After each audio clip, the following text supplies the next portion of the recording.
All right, welcome back. So, if you're someone who's familiar with my content to this point, you can already tell that this is different from what I'm usually doing. But basically, what I'm going to be doing is going over my predictions for the tournament for TI10. Of course, the compendium update just came out today. That included a whole bunch of stuff like new sets, a new website for TI10, which I think is pretty nice. If you haven't seen it yet, you should definitely check out the TI10 website. As well as just basically a new battle pass. But my main focus for this new update is going to be going over my predictions. So we have in front of me the heroes, teams, and players and tournament predictions. As you can see, I've already locked in my team that I think is going to be winning. But we'll start off with the heroes. So for heroes, most picked, I've already sort of kind of run through some of these, so I kind of already know who I picked. But I'll basically run through my runner-ups and my thought process. So for most picked hero, I had initially thought that Mirana was going to be the most picked hero because I think Mirana is just a really solid hero. She's traditionally one of the most popular heroes in TI. I actually have a video going up in a few days that I made today going over the most popular heroes of the past 4 TIs. And Mirana is, out of all 4 of those TIs combined, the most popular hero, the most picked hero. But as soon as I got to the next one, most banned hero, I realized that usually when Mirana is really good, she also gets banned a lot. So I think right here, I'm going to be putting down Mirana because she's just, again, one of the most popular TI heroes. And for most picked hero, I'm just going with one of the most versatile heroes of Dota. I think this year the most picked heroes in all of Dota were like Void Spirit and Puck. If you exclude, cheese heroes like Timbersaw and Broodmother, because obviously those heroes were quite strong this year too. But Void Spirit, out of him and Puck, I think Void Spirit is still pretty good. He got buffed in the last patch. He's always been super versatile. You can kind of put him in any mid lane, and he feels okay. Even against heroes like Quap and Viper, he can still do okay at. I just think Void Spirit is super good. And of course, we haven't seen him at a TI yet, so I think some people are going to be picking him as a safe pick. For hero with the highest win rate, basically my thought process was what hero can teams pick in the last phase of the draft that can just win them games off of that. My initial thought was just like cheese heroes. But the funny thing is that there aren't really very many cheese heroes that are popular right now. Meepo is pretty dumpstered right now. He has been ever since the end of TI9 pretty much, or not long after that at least. Broodmother got hit with the nerf hammer. Timbersaw isn't really seen as much as a cheese hero, but he also got hit with the nerf hammer. He got some buffs, but it doesn't feel very good to pick Timbersaw. I'm running through the list, I'm like, oh my god, there's not all that many cheese heroes left. But I think that the best cheese hero right now, and of course it has to be a hero that will be played at least 5 times. So I'm not saying that any of those other heroes won't be picked at all, but I find it very unlikely that they'll be picked more than 5 times. And so that's why I ended up going for Huskar for my hero with the highest win rate. I think the hero is the best of the cheese heroes right now. And, as a cheese hero, his win rate is just innately going to be one of the higher ones if he's played correctly. For hero with the highest kill average, I just went for a really brawly type hero, a hero that I think has been pretty popular this year, one that can really participate early on in snowball games. And my top contenders for this one were heroes like Phantom Assassin, who I thought, can literally just one-shot supports. And Ember Spirit can do the same thing if he gets off to a good start. His Sleight of Fist is deadly to some low armor supports. But at the end of the day, I end up going for Ursa. I think Ursa is still a pretty solid hero. I think that he's going to be picked up not too much to where the point there his average will be kind of lower than what you might expect because he's getting picked so much. I think he'll be picked a decent amount, and I also think that he's still really strong with second Roshan, and teams are going to abuse that, and Ursas are going to be able to snowball games really hard. Next up for hero with the highest assist, of course, I wanted to go for a hero that is able to do as much AoE damage as possible, hit as many different heroes as possible to basically be able to secure assists for themselves. And so, you have the obvious ones like Spectre, Zeus, any hero with a global ability. Invoker's up there too with his Sunstrike, although he's not as popular in the Exort way. Not a lot of people are picking or going Quas Exort for Invoker anymore. So I did end up going for the safe pick. I think Zeus, the buff to him is going to be pretty remarkable. Well, not remarkable. I think it's pretty noticeable, the buff. I played a few Zeus games myself. I think the hero is not trash anymore. As long as he has a decent lane. Again, he needs to be played at least 5 times, but I think even if he only gets played 5 times, his kill average will be quite high, just because of the way that the hero works and his ultimate works. Hero with the lowest death average. Now this one, I really had a hard time figuring out what to put here because my first thought was picking some sort of strength hero, you know, the durable ones like Wraith King, like Abaddon, you know, these heroes that don't really die. But these heroes, at least to my knowledge, don't feel really all that strong right now. Timbersaw is another one that really didn't die all that much. I think Necrophos is another one, although he is also not that much popular either. And so again, I really didn't know what to go for this one. I was thinking Sven because he's a strength hero that does pretty well. And I'm not only thinking of strength heroes, obviously, but usually they do pretty okay in their lanes and pretty okay once they get their BKBs. But regardless of all how the meta is going, I still ended up going for the safe pick. I put Wraith King. You know, you just naturally have to kill the hero twice from naturally die. As for the hero with the highest last of average, well, this is where I ended up putting Sven. I think the hero was really solid, even though he's gotten some nerfs. I think he is going to be able to flash farm quite quickly. He's especially with the nerf to Battle Fury, that just means that Sven is just a lot more value. Of course, the Battle Fury nerfs were a few months ago now, but generally a lot of heroes don't want to go Battle Fury unless they have to. You know, heroes like Phantom Assassin and stuff. So Sven just has the jump on those heroes, and yeah, I think he's going to have the highest last hit average for the tournament. Hero with the highest XPM. Now this is where I would generally put my Alchemist, my Arc Warden, my Meepo, stuff like that, but I can't really say that any of those heroes are that strong right now. Obviously there's some, you know, Arc Warden players like Thompson and etc., but I just can't see them. I can't see Arc Warden getting picked all that much, or even when he does get picked, having that good games.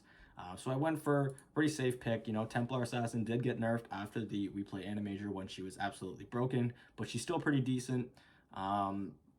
She does pretty okay in most of her lanes because she can flash farm so much, and I think that because of the nature of the hero and the fact that she likes to end games early, I think her average XPM will be quite high before once those games end. Heroes with the most kills in the game. This is where I kind of went for a hero that I was talking about for highest kill average, a hero that can just kind of own supports and just kind of pick them off really easily, and this is where I put my Phantom Assassin. Even though I don't think Phantom Assassin is all that great right now, her buffs were pretty significant, so I don't think she's going to be completely ignored in this tournament. It's very rare for Phantom Assassin to ever get ignored. I mean, you sometimes you just have to pick PA. The hero is just a good hero in some games, and so I think she's destined to I think someone's destined to have a really good PA game at some point in this tournament. And hero with the most last hits in the game. This is where I was really torn too, because again, my you know, Arc Warden, Alchemist, Anti-Mage, even Alchemist doesn't even get that many last hits. He just has a high GPM. But Anti-Mage, Arc Warden, these hard farming carries, Medusa got nerfed too. I really didn't know what to put here, but I am anticipating that there's going to be a long game at some point. And I think Sven is going to be one of the heroes in that game. And so I'm once again, for the last hit category, going to be putting Sven. I think this hero is pretty solid. And eventually, just because I'm anticipating the hero to be picked quite a bit, I can see one of those many games going long, going the distance. So yeah, so that does it for my hero predictions. Now we have our team predictions. Obviously, I've already filled in my who I think is going to win this year. I've already mentioned that in my team review series where I went over PSG LGD. I think this is their tournament to lose. I think PSG LGD is the most solid team going into this, has been the most consistent throughout the year, and have been consistently improving throughout the year, even though they were already quite amazing at the start of the year.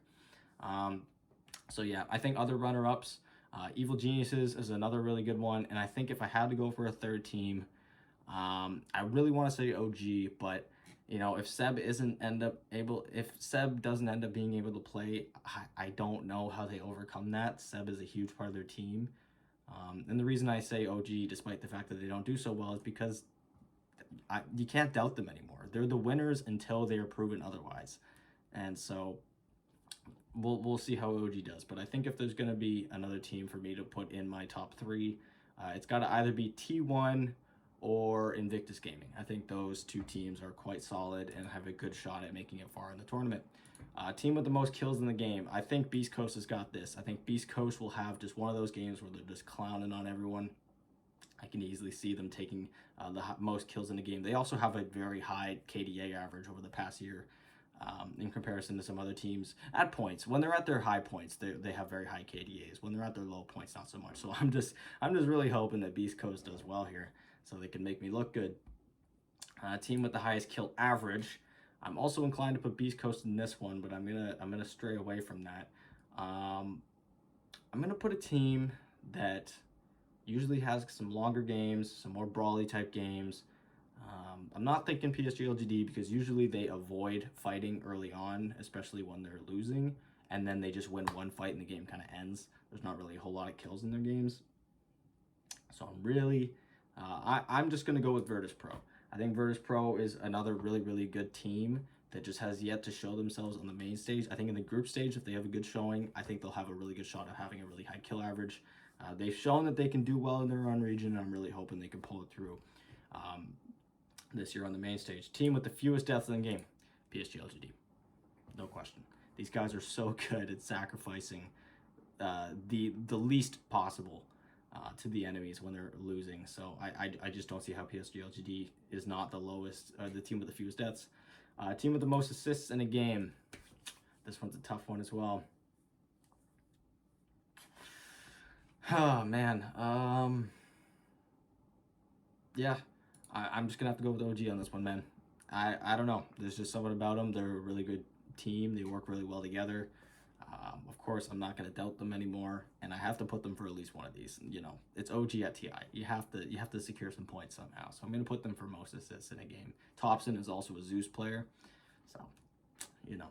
And Invoker too. I was talking about that in my heroes tab there. Invoker's another hero that gets some assists. So, team that wins the longest game. This one is a Hail Mary. I have no idea who's gonna take this one. I'm just gonna put some random ass team. You know what? I'm feeling. Oh, I don't know. I'm feeling Vici Gaming. I don't know why it's calling to me. That I don't really have anything. I don't think there's really any way to dissect this.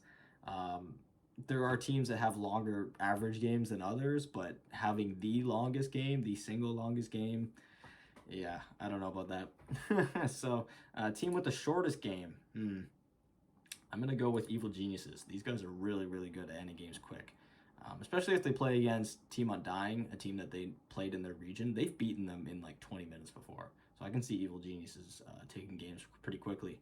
Highest game length. All right. I gotta remember which team had the highest game length from my reviews. Oh, this is tough. Oh man, I don't want to go back and look for it because it's gonna take too long. I really want to say Alliance. I think Alliance had a pretty long one, but I can't remember. Oh man, I'm gonna go Alliance. I'll put it in the comments if I end up changing that. I might go through my videos and change it. So if you see a comment down there, it's probably me changing this prediction to someone else after going through my videos. Team that picks the most different heroes. Ooh, this was good. PSG LGD, I had mentioned this in my review. PSG LGD picks so many different heroes in comparison to some other teams. Of course, the sample size of games that I was covering for PSG LGD was larger, but in comparison to some of the other teams that also had a large game pool that I was pulling from, PSG LGD still had the highest one. These guys can play a lot of different heroes very, very well. Team that takes the fewest different heroes. I'm going to say Team Spirit. I think that was one of the problems with Team Spirit. It's one of the two teams from Eastern Europe, Virtus Pro or Team Spirit. Both of those teams, I think, they can play really, really well when they get the draft that they want, when they get the strategy that they want. But really, really good teams, and I think part of the reason why they struggled on the main stage of some international tournaments is because really, really good teams can notice those patterns and those strategies that they're trying to go for and just kill them right in the draft. And so I think unless these guys have really, really reformed themselves, I think one of these two teams is going to have the fewest different heroes picked. All right, so that does it for my team predictions. Now on to players. Player with the highest kill average. Oh man, I got to go with Thompson, man. I don't think Thompson is giving me any reason to doubt him. Same reason why I can't doubt OG. I think Thompson is he's a maniac, man. It's going to be up there with either Thompson or CCNC, aka Quinn from Quincy Crew. But I don't know if they're. It's hard to say because Quinn is a really, really good player, but I just don't know if he's going to be able to do all that well at this tournament. I'm really hoping he does, and the team does, because they're really solid and they can really make NA look good. We really need that, but I think Thompson's got the highest kill average. The guy is just a maniac. Player with the most kills in a single game. I'm going to go with Nothing to Say. Again, another mid player. I think mids are just generally the position where you get the most kills. because you're able to get kills in the early game and the late game. Usually in the late game, you're kind of setting up for your carry at a certain point, especially if you're playing like a spirit hero or something. But I think, oh, now I'm doubting myself. Now I really want to put a carry hero, or a carry player. I really want to put like Arteezy now or something obvious like that. But oh, it's gonna be something. Maybe Toronto, Tokyo. I think my top 3 for this would be Nothing to Say, Toronto, Tokyo, and oh, I gotta go with 23 Savage. I changed my mind. 23 Savage is my number 1. Those other 2 are also really good picks. If there's another carry prediction to go for, I'd say Arteezy's up there, as well as Nico Baby, maybe Matumba Man, but I don't think so.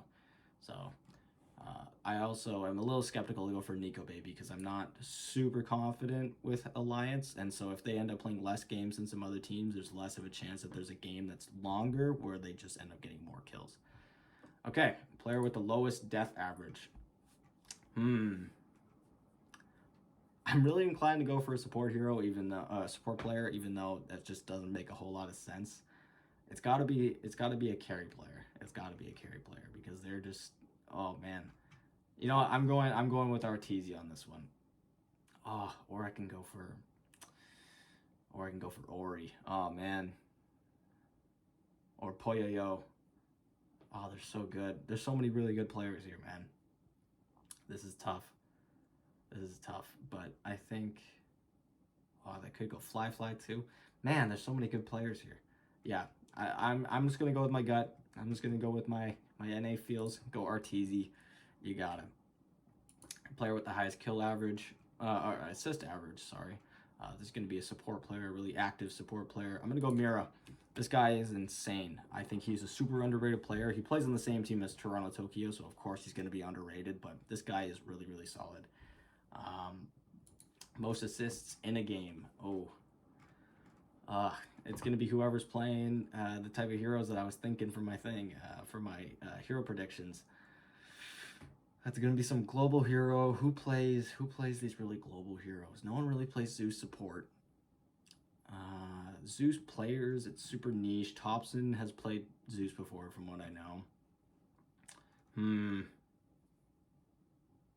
Spectre's pretty okay. It could be a Spectre player. Too bad Anna's not playing at this year's international. I would definitely go for Anna here. You know what? I'm actually gonna go. I'm gonna go with FY from Elephant. Amazing player. I just think he can pull through. Even though I don't think Elephant is in contention for top 6, they are still a really, really solid and really underrated team. And FY is one of the best players in the world, still. So I'm gonna go with FY. Player with the highest last hit average. Well, let's just queue up the 2 or the 3 NA teams. It's gonna be either Arteezy, who I actually might want to add that he's been playing pretty active lately. I know in the last major he played a lot of Nature's Prophet and he was joining fights pretty early for a carry player. I want to say either Arteezy or Yawar. I'm gonna go with Yawar just because I went with Arteezy for my other one. But Arteezy is my number 2. Might even be tied for my number 1. But I'm going to put Yawar just because it's North American carries. That's just what they do. Player with the most last hits in a game.